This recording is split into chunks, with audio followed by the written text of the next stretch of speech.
Hello guys, current affairs funda में आप सभी का स्वागत है। मैं हूं आपके साथ अभिषेक शर्मा और आज के इस वीडियो सेशन में हम 17 सितंबर तक के सभी इंपॉर्टेंट करंट अफेयर्स कवर करने वाले हैं।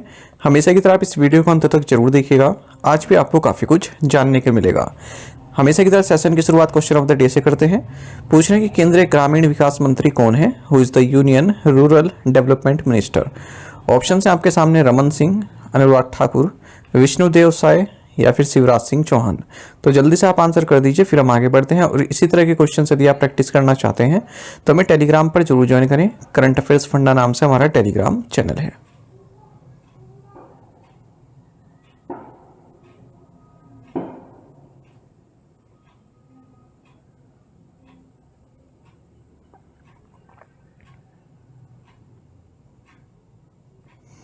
Who won the Diamond League Final 2024 in the Javelin event? भाला फेंक स्पर्धा में 2024 डायमंड लीग फाइनल किसने जीता? ऑप्शंस आपके सामने हैं। सही आंसर ऑप्शन डी है एंडरसन पीटर्स। आपको जानना चाहिए Paris Olympics silver medalist Neeraj Chopra, ये जस्ट 0.01 मीटर से अपना टाइटल मिस कर गए डायमंड लीग फाइनल में और दूसरे स्थान पर ये रहे हैं। इनका बेस्ट थ्रो रहा है 87.86 मीटर्स का। और ये जो इवेंट हुआ ये किंग बॉरियन स्टेडियम ब्रसेल्स बेल्जियम में आयोजित किया गया। नीरज चोपड़ा ने ये जो डायमंड लीग ट्रॉफी है 2022 में जीती थी। ग्रेनाडा के एंडरसन पीटर्स ने ये 2024 की डायमंड लीग टाइटल को जीता है 87.87 मीटर्स के साथ। और जूलियन वेबर जो कि जर्मनी के ये तीसरे स्थान पर रहे हैं। The joint military exercise Al Najah is held between India and which country? संयुक्त सैन्य अभ्यास अल नज़ा भारत और किस देश के बीच आयोजित किया जाता है? ऑप्शंस आपके सामने हैं। सही आंसर ऑप्शन सी है ओमान। आपको जानना चाहिए इंडियन आर्मी कंटिजेंट ये Indian Oman joint military exercise जो कि अल नज़ा जिसका नाम है इसके 5th एडिशन के लिए डिपार्ट कर चुकी है। ये एक्सरसाइज रक्कू ट्रेनिंग एरिया सलाला ओमान में आयोजित किया जा रहा है। आपको बता दें साल 2015 से ही ये एक्सरसाइज कंडक्ट की जा रही है बायएनुअली। और पिछली बार ये एक्सरसाइज महाराज रेंज राजस्थान में आयोजित की गई थी। इंडियन आर्मी कंटिजेंट को रिप्रेजेंट किया जा रहा है battalion of the mechanised infantry regiment के द्वारा। The World Health Organization cleared Bavarian Nordic's vaccine as the first shot against which disease? विश्व स्वास्थ्य संगठन ने बावेरियन नॉर्डिक के टीके को किस बीमारी के लिए उपयोग करने की मंजूरी दी? सही आंसर ऑप्शन ए है एमपॉक्स। आपको जानना चाहिए वर्ल्ड हेल्थ ऑर्गेनाइजेशन ने बावेरियन नॉर्डिक की जो वैक्सीन है इसे मंजूरी दे दी है एमपॉक्स के अगेंस्ट। तो पहली वैक्सीन बनी है जिसे इस तरह का अप्रूवल मिला है। वैक्सीन का नाम है MVABN वैक्सीन। तो इसकी सिंगल डोज दी जाएगी, ठीक है, मतलब जब तक आप इस वायरस के चपेट में नहीं आते हैं उससे पहले वैक्सीन दी जाएगी। और 76% इफेक्टिवनेस है इसकी एमपॉक्स प्रिवेंट करने में। एमपॉक्स आप सभी जानते हैं एक वायरल इन्फेक्शन है और लास्ट मंथ ही WHO ने इसे public emergency of international concern declare किया है। भारत में भी इसका पहला केस 10 सितंबर को नोट किया गया, कंफर्म किया गया। आपको बता दें ये जो एमपॉक्स है ये सबसे पहले ह्यूमंस में 1970 में आइडेंटिफाई किया गया था डेमोक्रेटिक रिपब्लिक ऑफ कॉन्गो में। और इसको मंकीज़ के साथ मिस्टेकनली लिंक्ड किया गया है क्योंकि इनिशियली जो लैब मंकीज़ होते हैं उनमें ये फाउंड किया गया था। लैब में जो मंकीज़ होते हैं ना उन पर रिसर्च की जाती है अलग अलग डिजीज़ के, जैसे अल्जाइमर डिजीज़ हो गए और भी डिजीज़ हो गए न्यूरो से संबंधित, ठीक है। तो उनको बोलते हैं लैब मंकीज़। तो उनमें भी इसको पाया गया था। आपको बता दें जो फिलहाल नया स्ट्रेन है इस एमपॉक्स का ये काफ़ी तेज़ी से फैल रहा है क्लैड 1 एमपॉक्स। और काफ़ी सीवियर सिम्टम्स हैं इसके और चिल्ड्रन को अफेक्ट कर रहा है जिनकी लो इम्यूनिटी है। प्रेग्नेंट वुमेन को भी अफेक्ट कर रहा है। What percentage stake is the union ministry of finance planning to dilute in GIC re? केंद्रीय वित्त मंत्रालय GIC री में कितने प्रतिशत हिस्सेदारी कम करेगा? सही आंसर ऑप्शन बी है 6.78%। आपको जानना चाहिए union ministry of finance 6.78% stake अपने डाइल्यूट करेगा public sector re insurance company general insurance corporation of India re में और लगभग 4700 करोड़ रुपए यहाँ से जुटाएगा। GIC री की अगर हम बात करें हेडक्वार्टर्स मुंबई में है। 22 नवंबर 1972 को इसे कंपनीज एक्ट 1956 के तहत इनकॉर्पोरेट किया गया था। इसका मोटो है आपातकाले रक्ष्यामि। गवर्नमेंट ऑफ इंडिया 85.78% ओनरशिप इसमें होल्ड करती है जीआईसी में। साल 2017 में इसे लिस्टेड किया गया था स्टॉक एक्सचेंज में। जीआईसी के chairman managing director Ramaswamy Narayanan है। आपको जानना चाहिए गवर्नमेंट ने जो डिसइन्वेस्टमेंट टारगेट है वो जो फाइनेंशियल 24 है उससे जो है अब डिसइन्वेस्टमेंट टारगेट अलग से अपना रखना बंद कर दिया है। ठीक है, टोटल जो है वो मिसलेनियस कैपिटल रिसीट के नाम से अब ये आता है और टोटल टारगेट जो भारत सरकार का है फाइनेंशियल 25 में मिसलेनियस कैपिटल रिसीट का ये 50,000 करोड़ रुपए है। What is the theme for world patient safety day 2024? विश्व रोगी सुरक्षा दिवस 2024 का विषय क्या है? सही आंसर ऑप्शन डी है, improving diagnosis for patient safety. आपको जानना चाहिए वर्ल्ड पेशेंट सेफ्टी डे इस 17 सितंबर को मनाया जाता है। इस साल वर्ल्ड पेशेंट सेफ्टी डे का थीम रहेगा improving diagnosis for patient safety. आगे बढ़ने से पहले मैं आपको बताना चाहूँगा, देखिए जुलाई के करंट अफेयर्स का स्क्रीनशॉट है। तो यहाँ पर पेज नंबर 67 अगर आप देखेंगे तो क्वेश्चन है which country has emerged as the biggest location for gen AI invention. तो इसका सही आंसर यहाँ पर यूनाइटेड स्टेट्स दिया गया है। तो ये मेरे द्वारा गलती से यूनाइटेड स्टेट्स लिखा गया जबकि इसका आंसर चाइना होना था। ठीक है, तो आप में से एक एस्पिरेंट ने इसको पॉइंट आउट किया था, बल्कि एक्सप्लेनेशन में सही है आंसर। एक्सप्लेनेशन में आप देखेंगे दूसरे पैराग्राफ में लिखा है the list was led by China. ठीक है, तो आंसर चाइना है इसका। बाकी आप समझदार हैं, जब आपने इसको पढ़ा होगा तो आप समझ गए होंगे कि ऊपर ऑप्शन में गड़बड़ी हुई है। ठीक है, मेरे द्वारा ये गड़बड़ियाँ हो जाती है इस तरह की, माफ़ी चाहूँगा मैं, तो इसको आप करेक्ट कर लीजिएगा। विच बैंक सिक्योर्ड द राजभाषा कीर्ति प्रथम पुरस्कार in the official language implementation category? किस बैंक ने राजभाषा कार्यान्वयन श्रेणी में राजभाषा कीर्ति प्रथम पुरस्कार प्राप्त किया? सही आंसर ऑप्शन डी है, इंडियन ओवरसीज बैंक। आपको जानना चाहिए 14 सितंबर 2024 को हिंदी दिवस सेलिब्रेशन के दौरान all India official language conference को ऑर्गेनाइज किया गया भारत मंडपम न्यू दिल्ली में। इस इवेंट के दौरान इंडियन ओवरसीज बैंक जो ये पब्लिक सेक्टर बैंक है इसको राजभाषा कीर्ति प्रथम पुरस्कार दिया गया है लगातार दूसरे वर्ष ऑफिशियल लैंग्वेज इंप्लीमेंटेशन कैटेगरी में 2023-24 के लिए मिनिस्ट्री ऑफ होम अफेयर्स के द्वारा। वहीं जो union home minister Amit Shah इन्होंने अवार्ड बैंक के मैनेजिंग डायरेक्टर एंड सी अजय कुमार श्रीवास्तव को ये अवार्ड दिया है।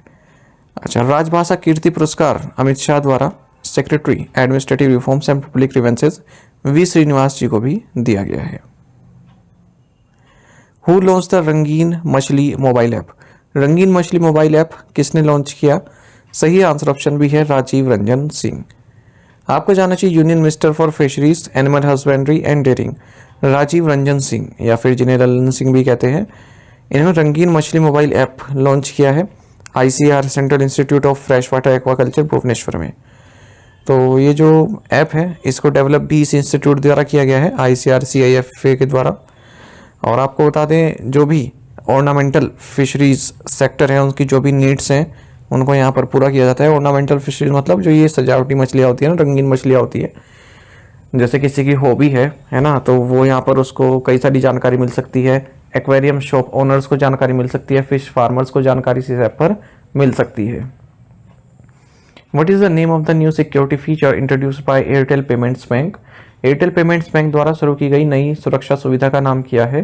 सही आंसर ऑप्शन बी है, फेस मैच। आपको जानना चाहिए एयरटेल पेमेंट्स बैंक ने एक नया सिक्योरिटी फीचर रोल आउट किया है जिसका नाम है फेस मैच। तो जो फ्रॉड्स वगैरह होते हैं कस्टमर्स के साथ उनसे प्रोटेक्ट करने के लिए इसको बनाया गया है।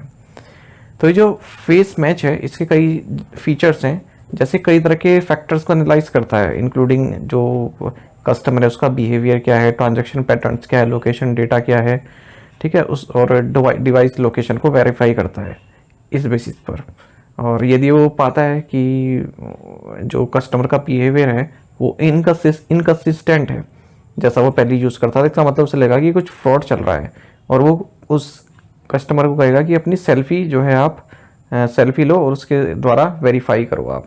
ठीक है, एयरटेल पेमेंट्स बैंक ने नॉइस के साथ पार्टनरशिप की है और NPCI के साथ पार्टनरशिप की है हमने NCMC national common mobility card enabled smart watch के लिए।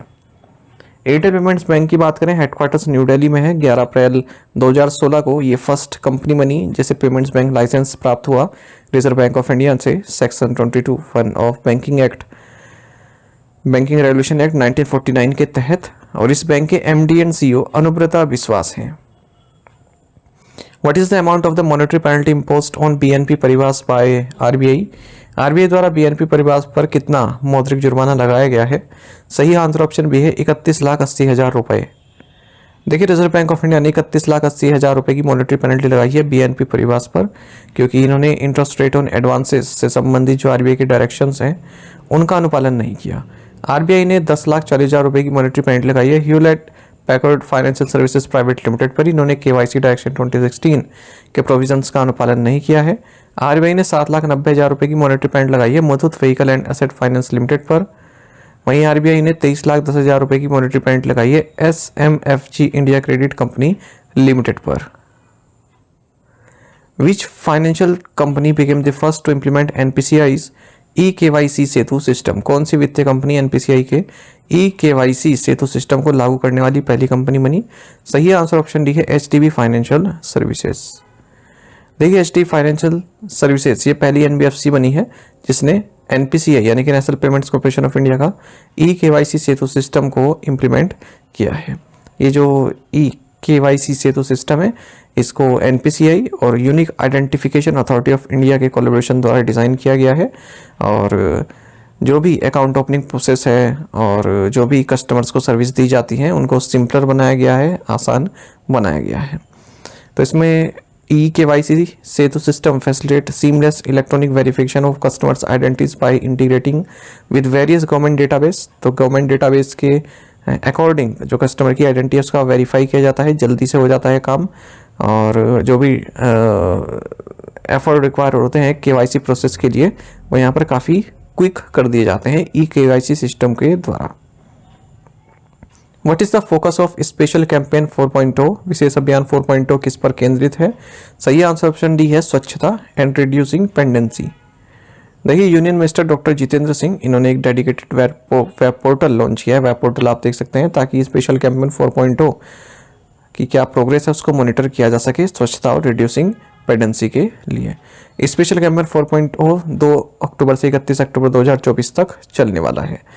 तो इसका फोकस रहेगा एक तो स्वच्छता, और दूसरा जो भी ऑफिसेज में पेंडेंसी पड़े रहते हैं, कोई फाइल वगैरह है, उनको जल्द से जल्द क्लियर करने का। What is the total outlay for mission मौसम? मिशन मौसम के लिए कुल परिव्यय कितना है? सही आंसर ऑप्शन सी है 2000 करोड़ रुपीस।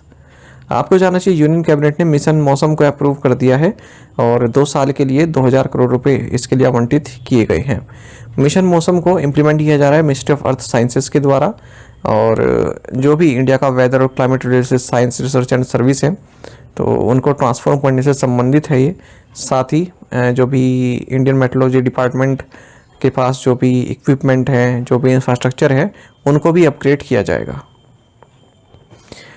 3 इंस्टीट्यूट्स जो मिनिस्ट्री ऑफ अर्थ साइंसेज के तहत आते हैं, India Meteorological Department, Indian Institute of Tropical Meteorology और National Centre for Medium Range Weather Forecasting, ये तीनों ही मिलकर मिशन मौसम को इम्प्लीमेंट करेंगे। What is the name of the reference application launched by ONDC? ONDC द्वारा लॉन्च की गई रेफरेंस एप्लीकेशन का नाम क्या है? सही answer option A Sarathi.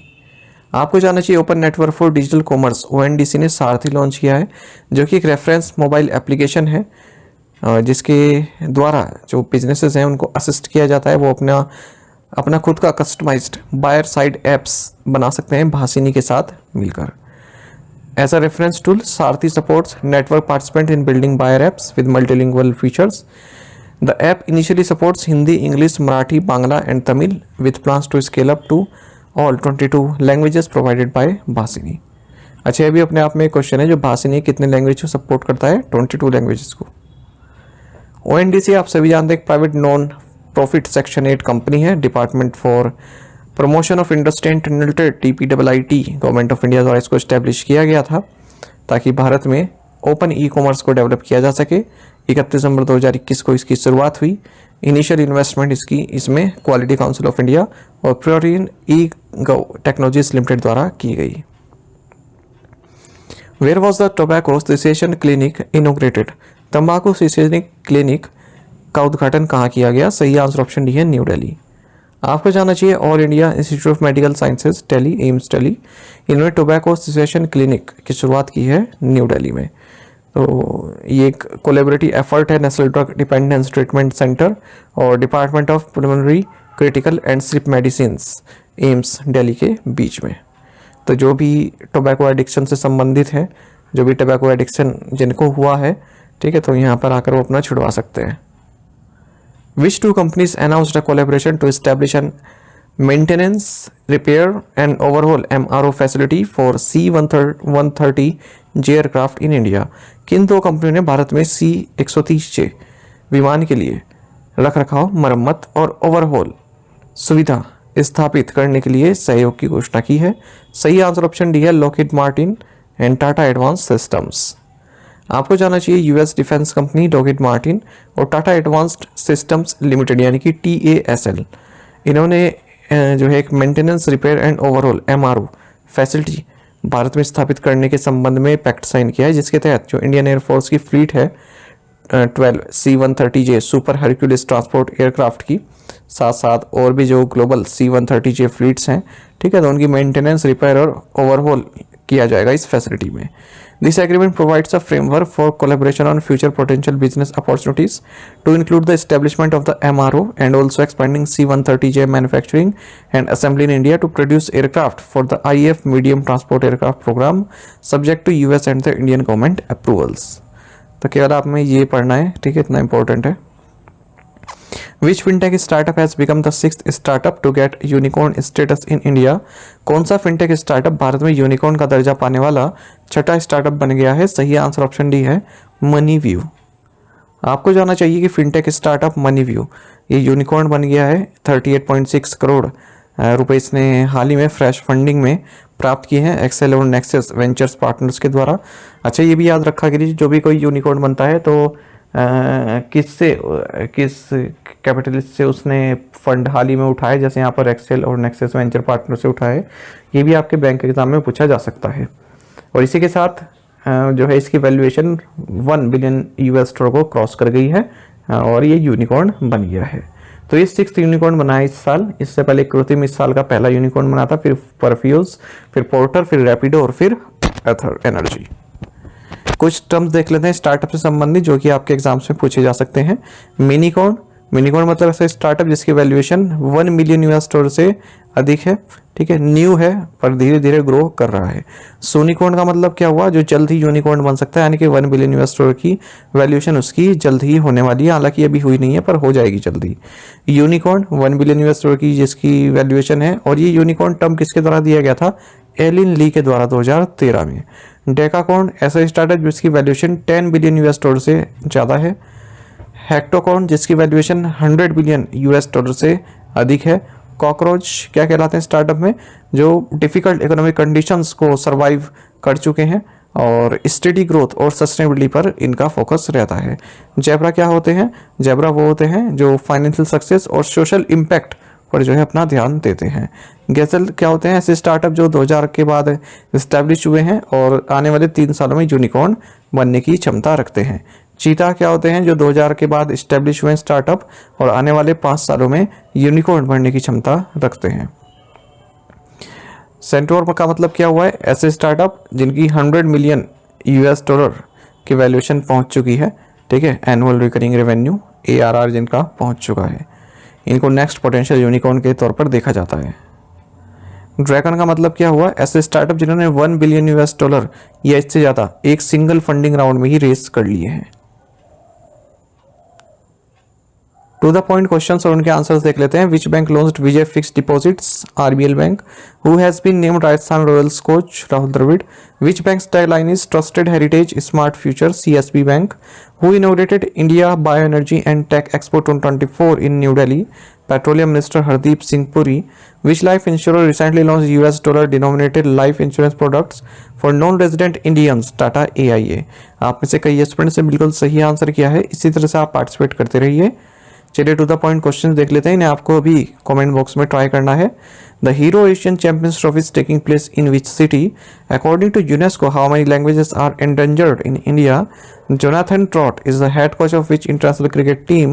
Who will address the general session of the United Nations General Assembly 2024 on behalf of India? The Indian Railways is planning to conduct field trials of country's first hydrogen fuel train by which year? तो ये आपको बताने हैं, इनके पांचों के answer कीजिएगा। और आज की स्कीम है हमारी डिस्कस विज्ञान धारा स्कीम इन ब्रीफ। तो ये भी चर्चा में रही है अगस्त में, इसके बारे में आपको ब्रीफ में बताना है। ठीक है, ज़्यादा से ज़्यादा पार्टिसिपेट कीजिए इन स्कीम में, आपके आने वाले एग्जाम में बहुत मदद करने वाली है, क्योंकि ये सभी स्कीम चर्चा में रही हैं। ठीक है, विजेता बैच जो कि बैंकिंग अवेयरनेस स्पेशल बैच है, ये हमारा कंप्लीट हो चुका है करंट अफेयर्स फंडा ऐप पर। आप इसे ज्वाइन कर सकते हैं मात्र 399 में, 1 साल की वैलिडिटी के साथ। कंप्लीट बैंकिंग अवेयरनेस मैंने इसमें आपको पढ़ाया है वीडियोस प्लस पीडीएफ फॉर्मेट में। डेमो लेक्चर्स देखने हैं वो भी ऐप पर जाकर स्टार्टिंग के 2 लेक्चर्स का डेमो लेक्चर्स देख सकते हैं, पीडीएफ देख सकते हैं। यदि आप हमारे daily current affairs PDF, weekly PDF, monthly PDF और हर महीने के banking and economic awareness PDF चाहते हैं तो करंट अफेयर्स फंडा का 1 ईयर मेंबरशिप प्लान आप ज्वाइन कर सकते हैं, जिसका लिंक आपको वीडियो के डिस्क्रिप्शन में या फिर कमेंट बॉक्स में मिल जाएगा। आपको बता दें, इस 1 ईयर मेंबरशिप प्लान के जितना भी हमारा पीडीएफ कंटेंट है वो हम आपको 1 साल तक के लिए प्रोवाइड कराते हैं, जिससे आप डाउनलोड कर सकते हैं, प्रिंट आउट भी निकलवा सकते हैं। इसके लिए चाहे तो आप करंट अफेयर्स फंडा ऐप को यूज़ कर सकते हैं या फिर अपने लैपटॉप या सिस्टम की मदद से वेब लॉगिन भी कर सकते हैं। कोई भी आपका एग्जाम हो, banking, SSC, railway of state, PCS, जहाँ पर भी जनरल अवेयरनेस या करंट अफेयर्स पूछे जाते हैं, सभी एग्जाम्स के लिए हमारा पीडीएफ कंटेंट काफ़ी यूजफुल है। इसमें हम आपको कैटेगरी वाइज क्विज भी प्रोवाइड करा रहे हैं। तो एक बार अगर आपने हमारे करंट अफेयर्स पढ़ लिए, उनके बाद इन क्विज को अटेम्प्ट किया, तो यकीन मानिए आपका करंट अफेयर सेक्शन काफ़ी स्ट्रॉन्ग हो जाएगा, काफ़ी अच्छा आप स्कोर कर पाएंगे अपने आने वाले एग्जाम्स में। तो लिंक वीडियो के डिस्क्रिप्शन और फर्स्ट कमेंट में आपको मिल जाएगा, वहाँ से आप बाय कर सकते हैं। कोई भी जानकारी चाहते हैं हमारे किसी भी कोर्स से संबंधित, तो हमारे कस्टमर केयर नंबर है 4481691188, इस पर व्हाट्सएप कर सकते हैं या फिर कॉल करके भी आप जानकारी प्राप्त कर सकते हैं। साथ ही करंट अफेयर्स फंडा को आप टेलीग्राम पर भी ज्वाइन कर लीजिए, यहाँ पर रेगुलर वीडियो अपडेट्स और करंट क्विज हम आप सभी के लिए डालते रहते हैं। साथ ही डिस्कशन ग्रुप में आप किसी भी क्वेश्चन का सोल्यूशन पा सकते हैं। Thank you guys.